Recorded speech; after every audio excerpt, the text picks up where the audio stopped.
Halo semuanya, perkenalkan nama aku Evelyn. Aku dari Prodi Matematika, Fakultas MIPA Universitas 11 Maret Surakarta. Hari ini aku mau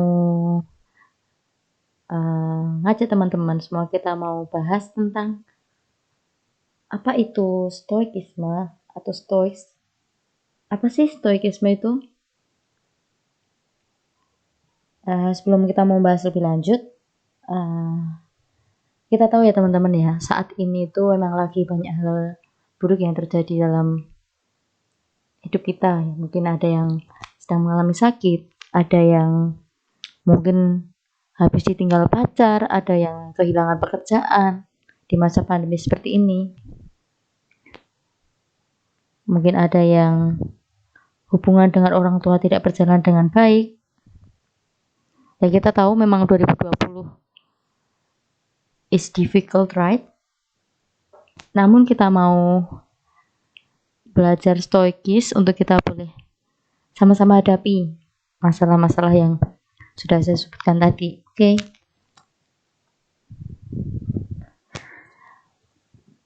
Kita mau belajar dulu nih. Stoikisme adalah sebuah filsafat Yunani kuno yang mengajarkan tentang bagaimana agar kita tetap stoik dalam kehidupan yang dinamis dan penuh dengan kejutan. Bisa disebut juga sebagai sebuah cabang filosofi yang dibuat untuk membantu kita menghadapi keadaan buruk.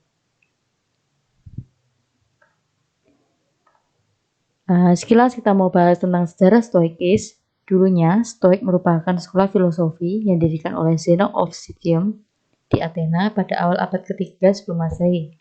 Kata stoik sendiri berasal dari bahasa Yunani yang berarti beranda atau serambi. Karena dulunya Zeno mengajarkan filosofi kepada murid-muridnya di beranda.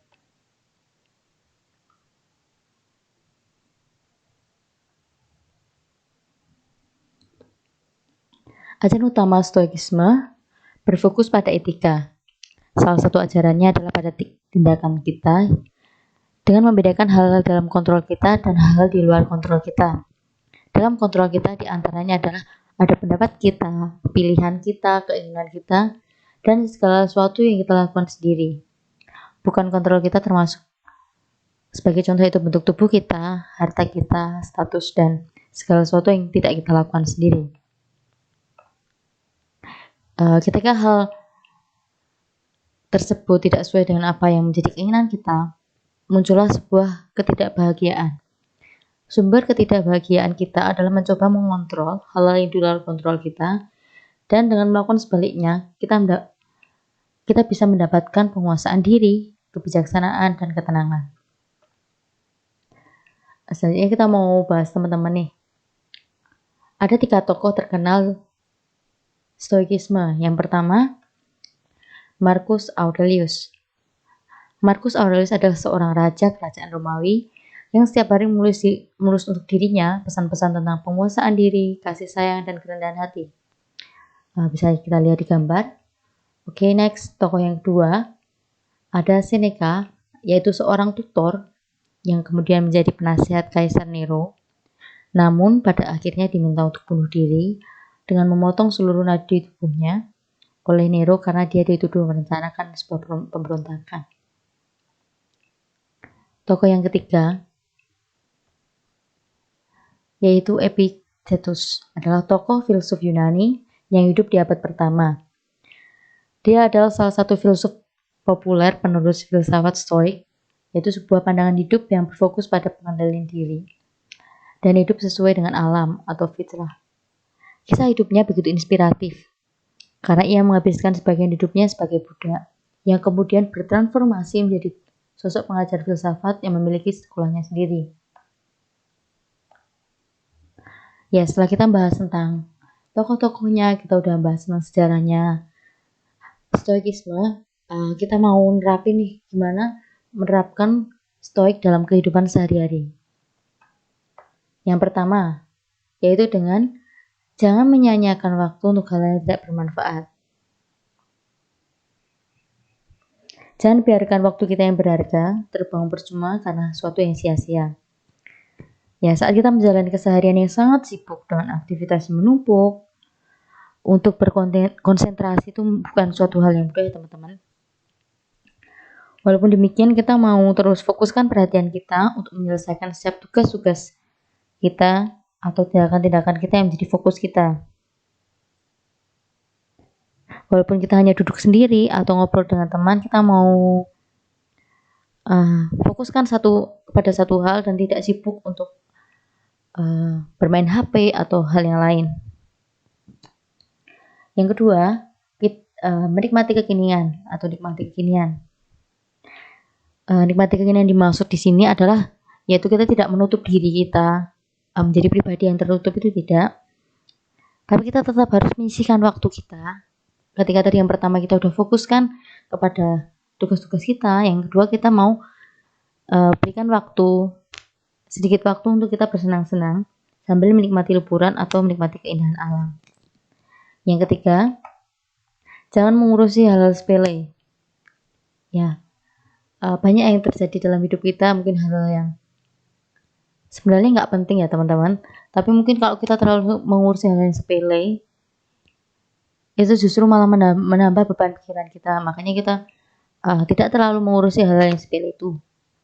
Satu. Yang keempat, pastikan Anda bersosialisasi dengan orang-orang yang bijak. Ya, untuk poin yang keempat ini yang dimaksud tuh untuk kita sebagai anak-anak muda, itu kita harus pintar-pintar memilih komunitas kita, teman-teman kita, karena komunitas kita tuh mempengaruhi kita menjadi pribadi yang lebih baik atau tidak. Pertimbangkan orang seperti apa teman-teman Anda, kenalan Anda. Apakah dia mampu mendorong kita menjadi orang yang lebih bertanggung jawab, menjadi orang yang ingin terus belajar, menjadi orang yang termotivasi meningkatkan kemampuan.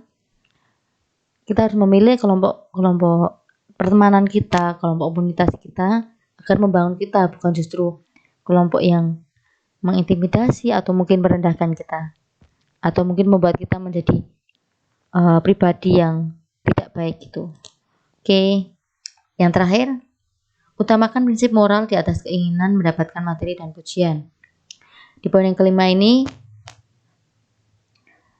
kekuatan karakter itu jauh lebih penting daripada kepemilikan materi, penghargaan atau pengakuan. Oleh sebab itu kita harus mengambil keputusan berdasarkan prinsip moral.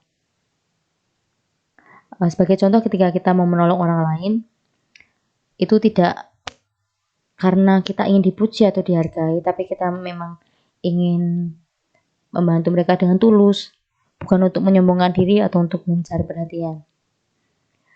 Misalkan dalam dunia pekerjaan, dengan kita misal mau mengejar promosi, kita tidak boleh mengejar promosi dengan menjatuhkan rekan kerja kita. Oke, dari 5 poin dapat disimpulkan bahwa menerapkan stoik dalam kehidupan sehari-hari itu membuat kita menjadi pribadi yang lebih baik, jadi pribadi yang lebih dewasa untuk menghadapi kehidupan yang sulit ya akhir-akhir ini. Dan kita tidak mau mengarahkan diri kepada hal yang negatif, arah yang negatif yang membuat kita menjadi ketidakbahagiaan itu. Untuk sumber-sumbernya bisa kita lihat di Wikipedia atau link yang sudah tertera. Dan dari quotes terakhir untuk menutup pembahasan kita kali ini dari Epictetus, yaitu there is only one way to happiness, and that is to cease worrying about things which are beyond the power of our will. Ya, sampai jumpa di pembahasan kita selanjutnya.